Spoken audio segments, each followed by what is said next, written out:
Radio Universidad de Chile presenta Tras las líneas, conversaciones con Manuel Antonio Garretón, Premio Nacional de Humanidades y Ciencias Sociales. Programa producido en el Departamento de Sociología de la Universidad de Chile con el auspicio del Centro de Estudios de Cohesión y Conflicto Social, COES.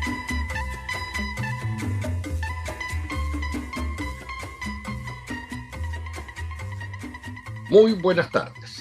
Bienvenidos y bienvenidas a Tras las líneas, el programa semanal del Departamento de Sociología de la Universidad de Chile y del Centro de Cohesión y Conflicto Social, el COES, en que nos reunimos para conversar con un invitado o invitada sobre problemas que nos afectan como sociedad, como persona, como humanidad, como el país concreto en que vivimos o la región de América Latina, desde la perspectiva de las ciencias sociales.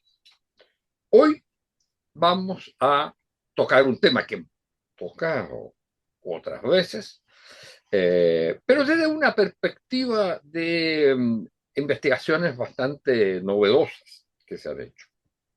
El tema del estallido social sigue siendo un tema en debate.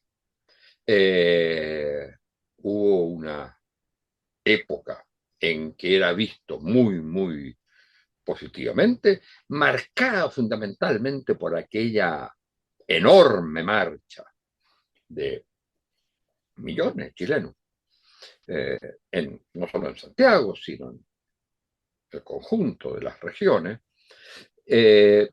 Y después de esa visión eufórica que hacía que un 80 y tanto por ciento de la población apoyaba en encuestas lo que habían sido esas manifestaciones, se producen los problemas de violencia, se intenta resolver esa crisis por parte de los sectores políticos, canalizando a través de lo que fueron los procesos constituyentes, que ambos fracasan y que curiosamente, fracasando ambos, sin embargo, eso marcaron un cambio en la visión o perspectiva dominante respecto de lo que había sido el estallido. Claro que esto hay que tomarlo en cuenta, recordando que viene la pandemia precisamente después de eso.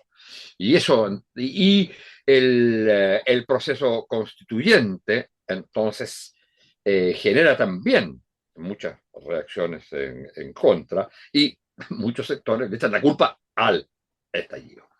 Y entonces se produce un distanciamiento muy significativo en la opinión pública entre aquellos que seguían apoyando lo que había sido el conjunto del estallido y otros lo culpaban el estallido de todos los actos de violencia y lo rechazaban. Y manifestaban de alguna manera en el rechazo al proceso constituyente el rechazo al estallido.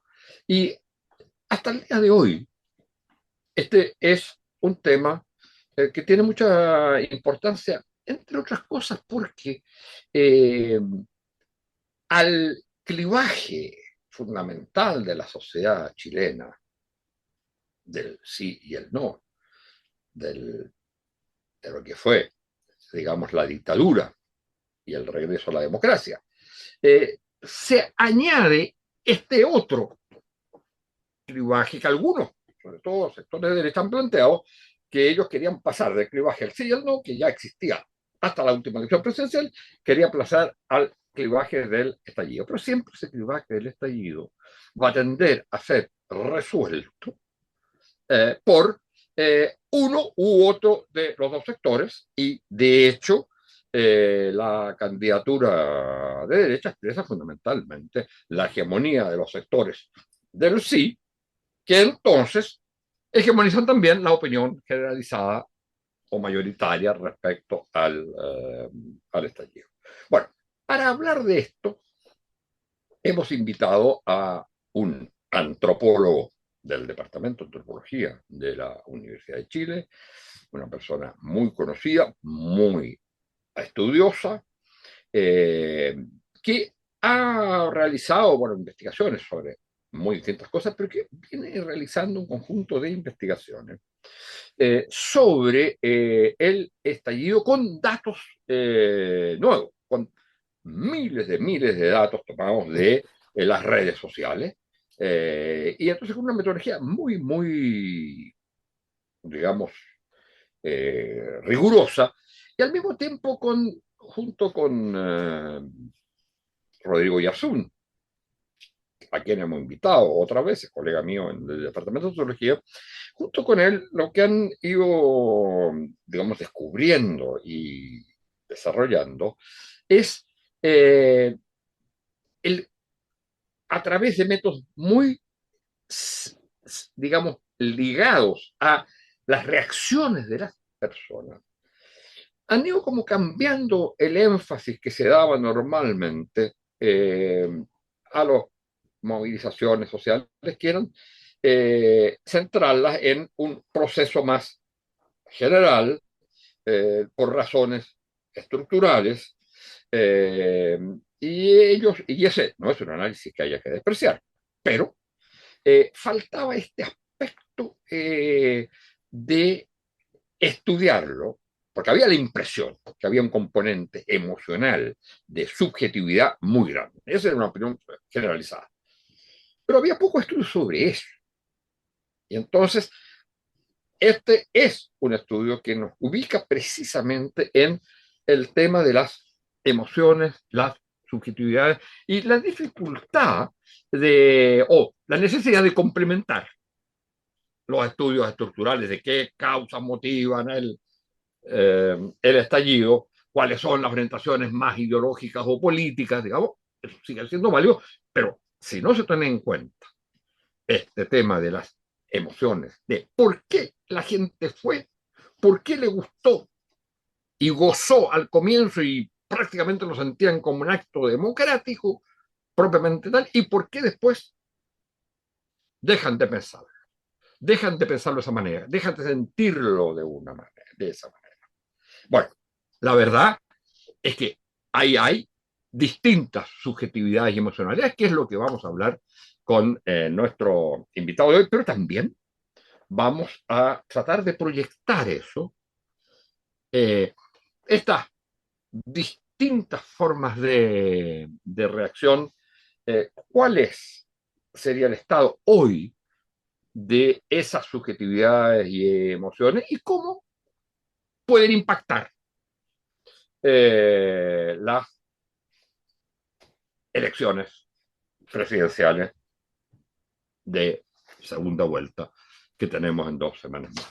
Bueno, nuestro invitado se llama José Isla y es, como decía, antropólogo y sociólogo con estudios doctorales en la École des Hautes Études en Sciences Sociales de la Universidad de París y especialista en temas de sociología pública, de sociología política, de sociología cultural y en el último tiempo, como decía, estudiando los estallidos y el descubrimiento de que habrían, cuando uno dice, bueno, ahora la gente que estaba a favor del estallido, hoy día ya está en contra. Entonces, pero pareciera ser que eso es porque hay subjetividad distinta involucrada. Bueno, muchas gracias, Pepe. Muchas gracias a ti, Manuel Antonio. Y Gracias por invitarme a tu programa. Oye, sí, yo quiero decir como dos cosas bien puntuales, bien puntuales. Primero, que el estallido, efectivamente, visto desde un punto de vista micro, consistió en un fenómeno absolutamente inusual, que podemos mostrar, por ejemplo, en que durante el primer mes después del 18 de octubre del 2019, las encuestas nos mostraron consistentemente que una mayoría de las personas en Chile apoyaban las manifestaciones, cualesquiera que ellas fueran, digamos, incluso en sus versiones más agresivas. Y lo más sorprendente de todo posiblemente fue que en ese como hito que fue la quema de las estaciones del metro, la gente no rechazaba el estallido por la quema de estaciones del metro, sino que generaba una explicación del tipo, si no pasa algo de esta dimensión, entonces no pasa nada, digamos. ¿No? Entonces, ese es como el marco de lo extraordinario del estallido, que yo creo que compartirás conmigo que es el evento, es el proceso más importante después de la transición democrática, digamos. O sea, es la vuelta de la sociedad a un nivel de intensidad que no conocíamos desde el fin de la dictadura, por lo menos, digamos. ¿Mm? Eso yo lo juntaría con dos cositas. Uno, que es que tanto las encuestas como nuestros estudios cualitativos muestran que esta suerte como de explosión del malestar se complementa con una especie de sentimiento de ser ajeno totalmente al proceso de dirección del país, al proceso de toma de decisiones, a la elite, digamos. ¿Ah? Entonces ahí se consolida, se condensa una situación en la cual las personas nos cuentan, yo no tengo nada que ver con todo lo que pasa a nivel de la toma de decisiones de este país. Eso me es totalmente exterior, está todo malo además. Está todo muy mal, digamos. Y por ende, si eso se cae, yo feliz, digamos. Esa es como la emoción fundante, digamos. Y por ende, claro, eso se condice con que no critico si efectivamente para votar eso se producen hechos de violencia, cosas así por el estilo.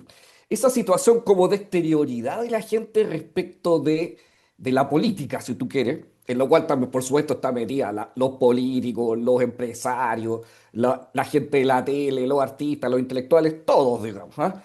Y que es un Todos rechazo. están vistos por parte de la gente que se moviliza como el, Claro, como como el una cosa conjunto que se... totalmente distinta, totalmente distinta.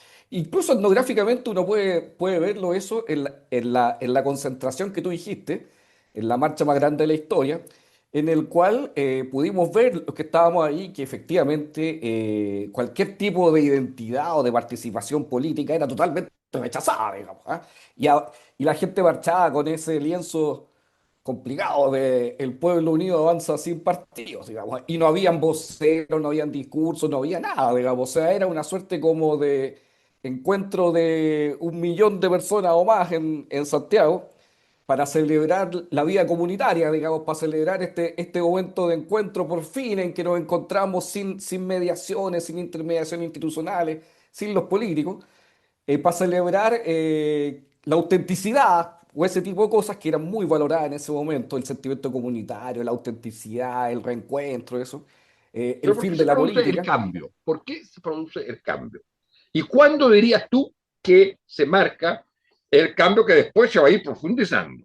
Sí, yo creo que hay dos momentos críticos ahí, que son la pandemia, ¿ah? Y la sensación de cuerpo que genera el estar sufriendo la pandemia, bueno, y las políticas públicas implementadas para eso.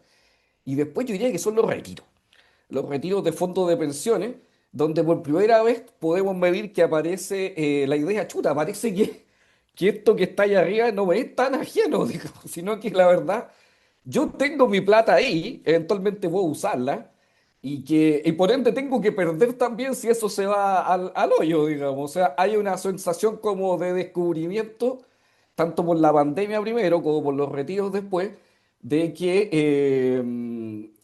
el mundo de la decisión política, económica, cultural no me es tan ajeno y hay una especie como de reencuentro entre la sociedad y las personas. Pero permíteme decirte que a mí me parece muy interesante esta idea como yo no pertenezco a la sociedad. Y la sociedad es una entelequia que arman los políticos. ¿Ah? Los políticos son los empresarios, los economistas, los periodistas, todo ese mundo, digamos. Y yo soy totalmente externo a eso. Ese sentimiento de exterioridad, que es muy potente en los primeros meses del estallido, a mí me parece lo más relevante de registrar en el largo plazo, digamos. O sea, ¿qué significa en el largo plazo que los sujetos dejan de percibir a la sociedad como algo en la cual ellos participan o pertenecen, digamos? ¿Mm? Y eso lo hemos visto también en otros países, es un dato importante. Esta cuestión no es puramente chilena, es un proceso que se ha dado también en otros países, incluso en América Latina, un par de veces, y que fueron antes que en Chile, y también un par de veces después que en Chile, que fueron influenciados por el estallido chileno.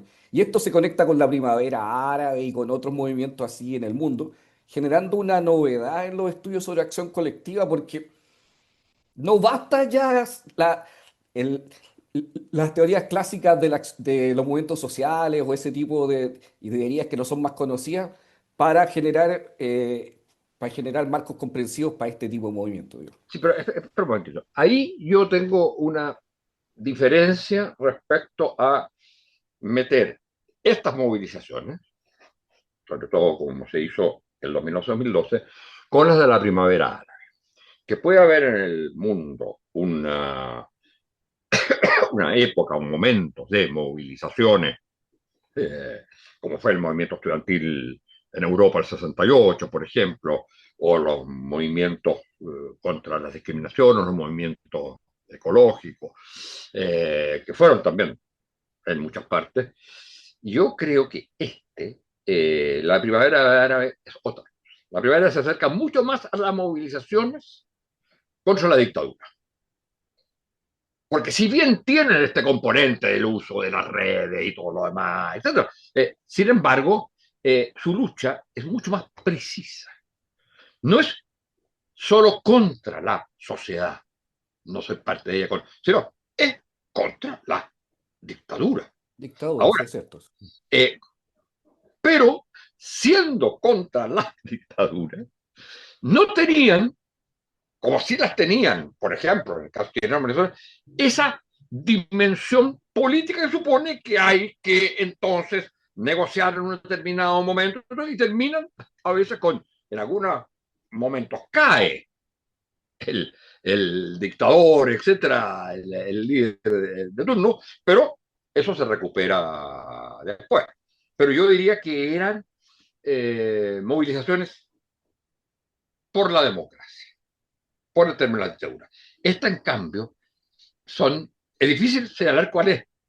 Son Muy movilizaciones difícil, por el rechazo, muy básicamente. difícil, claro, exactamente. Yo creo que ese es su rasgo principal, o sea, es muy difícil individualizar, objetivar cuáles eran los leitmotiv de la movilización. Por eso, un solo punto te quiero dejar, que me parece interesante. Nosotros pensamos que el estallido no es un 2011 grande. O sea, la movilización estudiantil en el 2011 o la movilización feminista en el 2018 se encuadraban como movimientos sociales que eran más o menos comprensibles en esos marcos, digamos.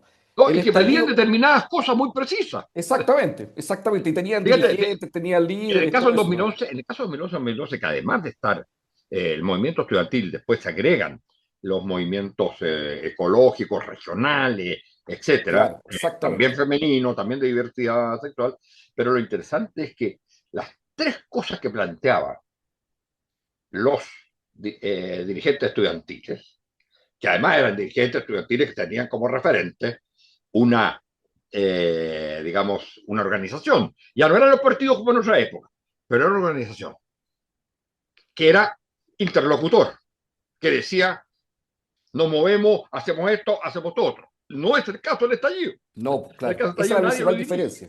Y ahí la demanda en el 2011-2012 eran demandas de los estudiantes, ¿no? Que fueron tomadas por el programa de Bachelet. Era Claro, cosa muy precisa. Educación exactamente. pública de calidad, reforma tributaria para llegar recursos a eso y nueva constitución, nueva constitución. Y eso lo toma el gobierno de Bachelet. Entonces, en cambio aquí, las demandas ni siquiera uno dice que la buena respuesta que da la clase política de esto, eran cosas que le importaban. Había muchos sectores que no les interesaba inicialmente el proceso constituyente y que luego, claro, se incorporan y se toman el proceso constituyente de alguna manera. Claro. Claro, efectivamente lo que tú dices, lo comparto. O sea, el movimiento en el 2011 interlocutaba con la política, tenía objetivos claros, tenía dirigencia clara, se representaba, digamos, y Claro. además estos mismos dirigentes después formaron el Frente Amplio, digamos, o sea, Así es. formaron un partido político y se integraron al sistema de representación. En cambio, No, en el estallido, estos formaron una lista, formaron una claro, lista, pero es que era lista de independientes y que exactamente, eran los ahí precisamente los no que era estaban político. en el estallido, o sea, el Claro, paso del estallido claro, a la convención. Y eso es lo que hace claro, imposible, precisamente. digamos, que ese proyecto sea exitoso. En este caso, claro, los objetivos nunca están del todo precisos, no hay representación clara. Bueno, yo diría que eso es una prueba fundamental también. O sea, aquí un tipo de representación orientada a la política desaparece, digamos, ¿ah? Y cuesta mucho reconstruirla. Y efectivamente también esto continúa por muchos movimientos micro que no están muy claros, que porque hay un malestar aquí o allá, efectivamente eso se continúa. ¿Cómo se canaliza constitucionalmente? Es un gran dilema, porque nuestro estudio nos muestra que la gente, los participantes más activos del estallido, eran conscientes que el tema constitucional no era un foco en el estallido, digamos, y te lo dicen. O sea, nosotros la verdad no pensábamos en esos términos. Ahora, efectivamente, cuando llega la oferta de la nueva constitución, eso genera el primer matiz, digamos, ¿ah? En que hay gente que dice, claro, esto no estaba, pero es una buena idea, digamos. Y efectivamente, el sistema político parece canalizar el estallido en ese sentido. Retrospectivamente, cuando los entrevistamos 2 años después, nos dicen, bueno, no, ahí la verdad es que nos anduvieron fregando, digamos, los participantes más activos, estoy diciendo, porque la verdad es que nos metieron en un callejón y que nos llevó al plebiscito del 2022, digamos, y que perdimos. Ese es como el tema. Pero efectivamente hay una transición no buscada por los participantes, que se orientaban forzados a decirlo, y con temas mucho más sociales, mucho más culturales, digamos, en términos políticos, que nunca resulta del todo, nunca cuaja del todo. Porque hablabas de dos, hablan en el estudio de dos sensibilidades o dos emocionalidades. Hay muchas más probablemente, pero que se pueden agrupar y que tienen diferente. Eh, hay algunos que se retiran del estallido, digamos, o sea, que empiezan a hacer una crítica, y otros que eso se demora menos. ¿Cómo es eso? Hay dos movimientos O ahí. sea, se Uno demora que más, perdón, se demora más en separarse del estallido. hay un movimiento que es relativamente temprano, que consiste en que es cuando aparece la delincuencia o los saqueos, digamos, ¿ah? Efectivamente, el impacto de la imagen de los saqueos, sobre todo a los kioscos. Nos aparece muchas veces eso, no, que la verdad que saqueen un supermercado no nos molesta tanto, pero que saqueen los kioscos de la calle, eso no, eso es ser Así, desalmado, ¿eh? digamos. Entonces ahí aparece como un primer movimiento de un matiz, digamos. O sea, mi participación no llega hasta eso y yo no comparto eso, digamos. Insisto en el tema de los kioscos, porque es lo que más sale. O sea, los pequeños emprendedores que son saqueados, digamos. ¿Mm? Y luego ya, y después de la pandemia aparece el tema como la discusión política, o sea, esto para dónde va, digamos, ¿ah? Y ahí hay como un segundo movimiento y que llega al plebiscito en el sentido de cuál es el sentido de este movimiento, digamos, cuál es el sentido, para dónde va esto. ¿Mm? Y de hecho, nosotros hicimos unos estudios con participantes en el estallido en el 2022, 2 meses antes del plebiscito y 2 meses después, con los mismos. ¿Ah? Y tú puedes ver ahí, bueno, una diferencia también en términos etarios. Los participantes más adultos ven esto como el desastre absoluto, digamos, ¿ah? Y te dicen, este era el momento, Chile nunca va a tener otra oportunidad como esta, A lo ver, perdón, ¿ves perdimos, como un desastre absoluto que el, la derrota en el ya, plebiscito, ya, correcto, ya. O sea, después del plebiscito. después del plebiscito. Y porque ¿Y le hacíamos echan la foco en culpa al esto, estallido? ¿Le echan la culpa al estallido o no? es que estos eran participantes del estallido, era gente que venía Ya, con ese envión, digamos, ¿ah? De hecho, ellos llegan ahí por el estallido, digamos, ¿ah? Era gente que iba a las marchas, que participaba en distintos mítines, en cabildo, cosas así, y que ven en el proceso constitucional una oportunidad única, ¿m? Y por ende con la derrota se sienten totalmente frustrados, es el desastre, digamos. Son los participantes más bien adultos, ¿ah? En cambio, los jóvenes lo toman como una cuestión, bueno, es como una derrota importante, pero ya vendrá otra oportunidad, digamos, en ese sentido, ¿ah? No así, ¿eh? está ese como desastre. Hay una frase que a mí me golpeó mucho, Perdón, pero ¿sienten como derrota el proceso constituyente o no les sí, importa? sí, no, sí, lo sienten como derrota, sí. Son jóvenes participantes, te insisto, que Ya, estuvieron metidos en el estallido, ¿ah? Nosotros trabajamos ¿tenían con más antecedentes participantes. políticos ellos en general o no? ¿O O sea, esa fue su inauguración? El estallido fue su esa fue su inauguración. inauguración. Y la verdad, no entran a partidos políticos, sino que se mantienen dentro de estos colectivos y Ya. agrupaciones del estallido, digamos. O sea, esa es su participación. hay un par de frases que a mí me llamaron mucho la atención en los focus group. Uno, que el estallido fue la Revolución Francesa. ¿Ah? Aparece varias veces el símil entre el estallido y la Revolución Francesa. O sea, es el fin del antiguo régimen. ¿Ah? Y en el plebiscito aparecen frases del tipo, este era el momento. O sea, esta fue la oportunidad de Chile y la perdimos. ¿Ah? Y por ende, la desolación es la actitud consecuente, digamos. Son muy patentes esas como esas emociones, insisto, con participantes del estallido. ¿Ah? Y que se vieron como implicados personalmente en todo el Perdón, proceso y ¿era que la después, Revolución Francesa sí. o era la Bastilla? La toma de la Bastilla. Bueno, en los focus group aparece la Revolución Francesa, claro, pero efectivamente es la toma de la Bastilla, yo creo, efectivamente, pero aparece como, este es nuestro fin del antiguo régimen, digo. ¿Mm? Ya. Y lo dice gente común y corriente, a eso me llama mucho la atención, o sea, esta fue la Revolución Francesa en Chile, digo. ¿Ah? Es como el fin de la monarquía. ¿Ya? Recuerda que el sentimiento antielitario es el sentimiento preponderante, digamos, o sea, es un tema central. De hecho, yo he conversado contigo y me interesa mucho tu opinión, en el sentido en que yo te he dicho, esto me parece un momento populista de manual, digamos. O sea, es los muchos contra los pocos, el pueblo contra la oligarquía, los buenos contra los malos, en fin, todo ese tipo como de... Y tú me has dicho un par de veces, pero falta el liderazgo populista, Por lo tanto, no hay populismo. El populismo que supone, es un rasgo crítico. Entonces ahora yo tengo una pregunta. sí. En estas elecciones, París se apareció un poco rozando ese formato. ¿Cómo ves tú eso? A ver, no, demos la vuelta. Contéstamelo tú, aprovechando, digamos, desde el punto de vista de tu, yo después te doy mi opinión, pero desde el punto de vista de usando los datos, ¿ah? De los estudios, una reflexión, porque los estudios sobre otra cosa, pero una reflexión para ahora, que era una cosa que me interesaba mucho. Es que Eh, nuestros datos desembocan en un momento populista de manual. O sea, se producen. Efectivamente, el estallido son los muchos contra los pocos. El sí, no, pero pueblo. digamos, no, pero hoy, Sí, sí, sí. Voy lo que me para allá, voy interesa para es, allá. lo que me interesa es ver, porque yo insisto que en sí mismo no es populismo. Las revueltas no son populismo. Populismo es un tipo de movimiento, ¿ah?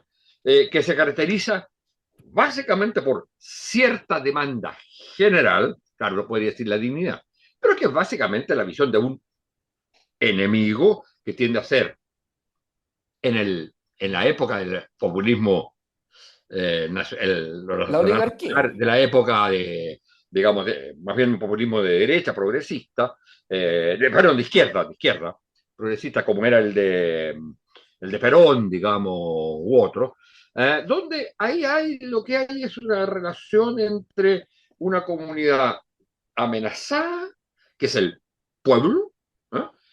Que tiene un líder y donde esa frase fantástica de Evita, de la obra musical, cuando Evita dice, mi tarea en la vida era llevar al pueblo al corazón de Perón, que si tú te das cuenta es exactamente la idea del héroe o el semidios que lo que hace, Prometeo, digamos, lo que hace es llevar a la gente a Dios, y en este caso Dios es Perón, y se muere en el intento. Claro. Mira, yo estoy de acuerdo contigo en que el tema del liderazgo no aparece en el estallido. ¿Ah? Más bien todo lo contrario, o sea, desaparece, no hay ningún liderazgo, digamos, ¿no? Ahora bien, incluso me recuerdo que en algún momento algunos movimientos sociales clásicos como la ACUT o los movimientos estudiantiles intentaron crear una mesa social que canalizara el estallido. Y por supuesto eso no duró ni 5 minutos y no resultó ni para nada, digamos. O sea, esto era algo totalmente distinto. Pero Entonces, ni siquiera fue tan importante el movimiento contra las pensiones, ni que, siquiera, que exactamente. era súper, Claro, digamos, era claramente, tenía un objetivo claro contra la claro, no. AFP. No, Se aquí era contra sumergió. la AFP y contra todo, digamos. Claro, claro, claro. Exactamente. Entonces, en ese sentido, yo estoy de acuerdo. Todo el resto es la comunidad contra la oligarquía. ¿Ah? Sí, Y está cruzado por aspectos rituales, más antropológicos, son muy de manual, o sea, con un nivel de claridad inusitada, menos el liderazgo, efectivamente. Pero ahora a mí me ha llamado la atención porque efectivamente ya en dos elecciones, París se ha reclamado una plataforma populista de manual también. Hoy en la mañana escuché una entrevista de Pamela Giles en Tele 13 Radio, en que Pamela Giles lo dice negro sobre blanco, es decir, nosotros somos populismo, dice, porque defendemos al pueblo, cita a Chantal Mouffe y Ernesto Laclau en una entrevista televisiva, y dice, nuestro objetivo es dinamitar la estructura de dominación oligárquica, lo dice así claramente.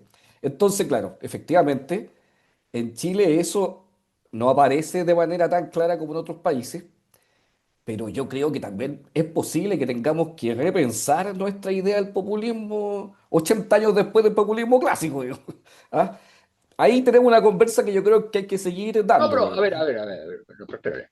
Yo creo que el tema, a nadie le cabe duda que haya un populismo, aunque con componentes que pueden ser ideológico-políticos distintos, pero nadie duda que haya un populismo en Bukele, que haya un populismo en Milei. Hay populismos autoritarios, hay populismos democráticos, En mi ley incluso. eso es así, pero no se le puede llamar, lo que yo creo que es un estallido eh, o una revuelta en sí misma. Es un estallido o una revuelta. No es populismo. Sí, eso se transforma en un. El populismo es un movimiento. Tiene un movimiento y un liderazgo. No, no es, por supuesto, el hecho de quién pertenece al movimiento no es una cuestión como es pertenecer a un partido, etcétera. ¿Ah? Pero y se generan además formas de relación Sí, claro. entre ese liderazgo, que Sí, puede ser un claro. partido, ¿no es cierto? Por ejemplo, en ese sentido yo creo que yo rechazo que el estallido sea un populismo y que hoy día sí tengamos, por ejemplo, en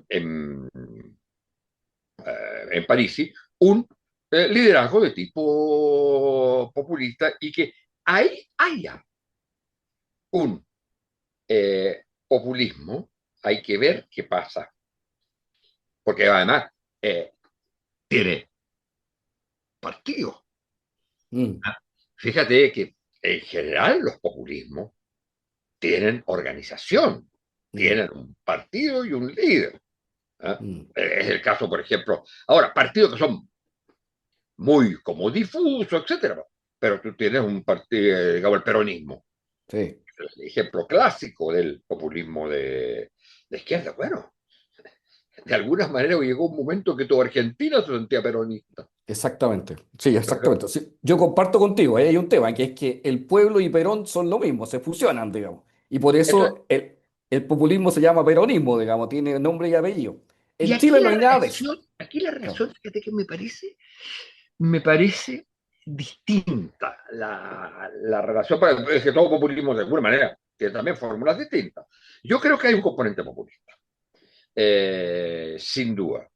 Eh, pero, pero fíjate que es interesante el caso de Pérez, porque hay una mezcla.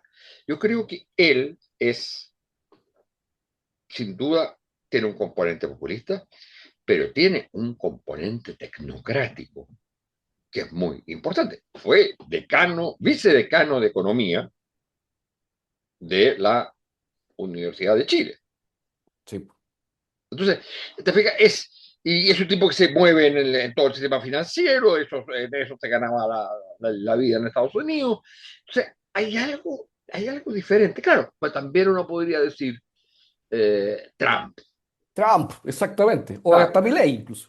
claro, Claro. claro. Milei es periodista o economista, creo, ¿no? Economista, claro. Claro, bueno, ya, pero entonces tú dices que hay en este momento tú ves rasgos de populismo ahí. Y lo que te dicen los datos que eran para otra cosa, pero la Para otra reflexión que cosa. tú haces es que eso, ¿cómo se comporta? ¿Cómo crees tú que lo lógico sería que se comportara ahora en las elecciones? Porque ahora tiene que decidir para uno u otro lado. Sí, Durante el periodo anterior era su liderazgo y la verdad es que lo ha dicho varias veces, que él pensaba pasar a segunda vuelta sí. Incluso que le robaron la y que elección siente que ha sido derrotado por las por encuestas y las por otras encuestas, cosas. sí. Sí. Ya, pero ¿a dónde, cómo, cómo, qué te dice su dato, cómo se maneja? Porque ahí hay un 20% de la población, que es de la votación que vota, que es muy alto y que probablemente no todos son primera vez que votan. Claro que muchos, porque el aumento de París es enorme, pero es, tiene algo de estabilidad, es solo rechazo. Eh, es que, Yo creo que ¿cómo se diría? mantiene este rasgo del estallido de la exterioridad de la sociedad y la alternatividad respecto del mundo político, digamos, se mantiene eso. Pero eso se ha reciclado también de manera importante por la demanda de seguridad. El sentimiento comunitario se ha reciclado como demanda de seguridad y demanda de autoridad, digamos. ¿M?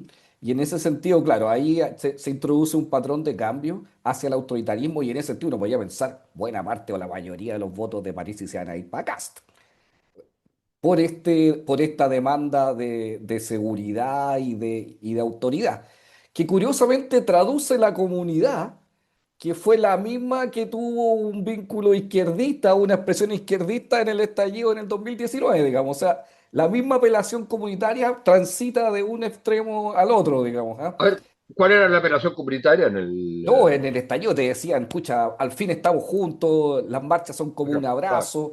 Había todo un tema ritual de los políticos nos separan, los políticos nos dividen, nosotros queremos estar juntos, los cabildos son lo nuestro, efectivo.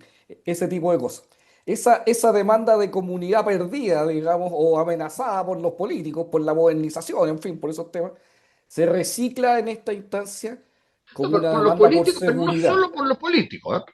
No solo por los políticos, también por las élites económicas. No, es que para la gente la élite económica y los políticos son lo mismo. Lo O mismo. sea, en los discursos no se hace ningún matiz y también son Ya. los periodistas, también son los actores, la tele, todo esto es lo mismo. ¿Ah? No hay una diferencia, no hay una barrera entre eso, todo es lo mismo.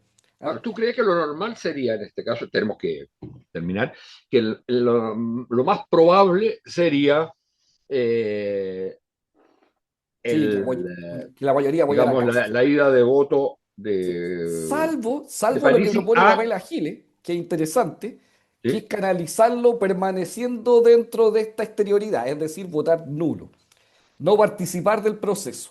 ¿Ah? Que es como Pamela Giles planteaba, Pamela Giles planteaba eso. hoy día lo plantea firmemente, sí, sí, sí, sí, sí. Ah, ya, eso es Incluso Parisi interesante. yo tengo la impresión que algo le compró, porque Parisi hace un par de días dijo que según su famosa encuesta, que son las mismas que le dijeron que tenía 20%, eh, 75% de sus votantes votaban nulo, según dice él. Claro. Ah, sí, ya. Claro. Y eso lo hace permanecer en este gesto de nosotros no tenemos nada que ver con todo lo otro, que es el gesto fundamental, diría yo, en el estallido. Y en ese sentido, Parisi tiene un link con el estallido, tiene un vínculo con el estallido, sí. Pese a que, en principio, él es un crítico Sí, brutal del estallido. sí, pero por sus votantes, por sus votantes. Bueno, muchas gracias, Pepe, por haber estado con nosotros. Y muchas gracias a ustedes, señoras y señores, auditoras y auditores. Y será hasta la próxima semana. Chao, muchas gracias, que estén muy bien. Radio Universidad de Chile presentó Tras las líneas, conversaciones con Manuel Antonio Garretón, Premio Nacional de Humanidades y Ciencias Sociales. Programa producido en el Departamento de Sociología de la Universidad de Chile con el auspicio del Centro de Estudios de Cohesión y Conflicto Social, COES.